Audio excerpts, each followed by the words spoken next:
Sadgurunath Maharaj Ki Jai, and welcome to Jagadambe Reads the Holy Books of India, ShrimadBhagavatam153.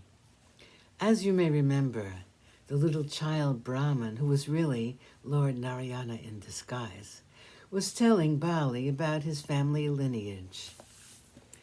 Born as you are in such an illustrious family, is it a wonder that you are so righteous?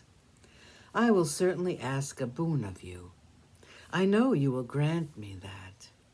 I want from you 3 paces of ground measured by my foot. Bali was amazed, and he stood speechless for a moment. Then, with a tender smile lighting up his face, he said, "Indeed, you are a child. You spoke words of wisdom, and they please the wise. Nevertheless, I'm afraid you are still a child. Your behavior is also childish, because you do not know what is good for you. You seem to be ignorant of what is good for you, what is advantageous. Look at me. I am the sole Lord of the entire world. You have pleased me with your charming words, and yet, instead of asking me for whole islands and heaps of gold, you ask me for 3 paces of ground, measured by your tiny feet. Once I give, there will be no need for you to desire anything more, at any time. Revise your words and take from me land large enough to keep you in comfort through life. Come, ask me." Vamana said, "I appreciate your words and your generous offer, O king. Believe me, if people have not conquered desire, all the desirable things in the world will not be enough to satisfy them.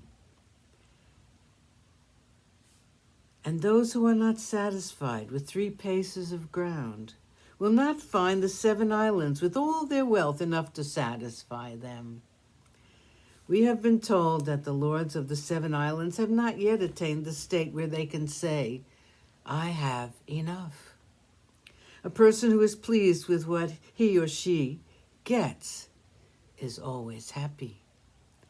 But the one who is swayed by the wanderings of the wayward mind will never find happiness and is always discontented. It is this discontent which is the cause of sorrow in people.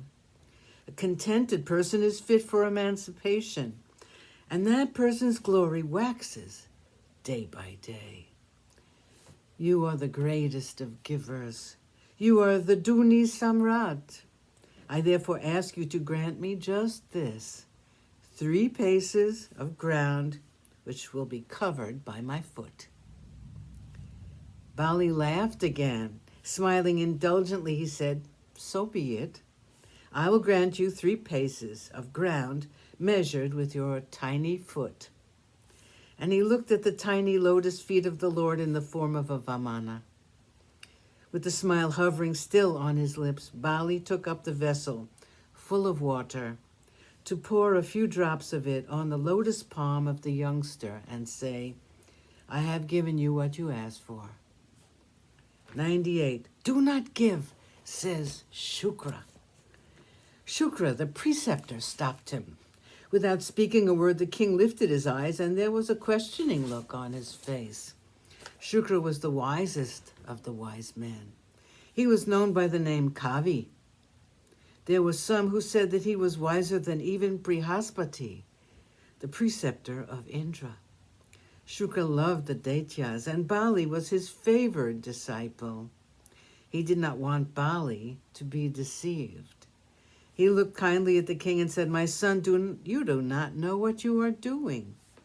This sweet young Brahmin boy, according to you, is still a child who does not know what is good for him, is not what you think he is.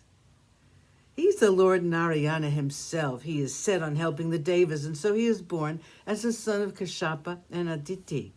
You are at heart a very simple person, and you have been very rash in promising to grant a boon to this youngster. It is not going to be a simple boon. I know that it will only spell destruction to you and to the entire Asura clan." Sadgurunath Maharaj Ki Jai.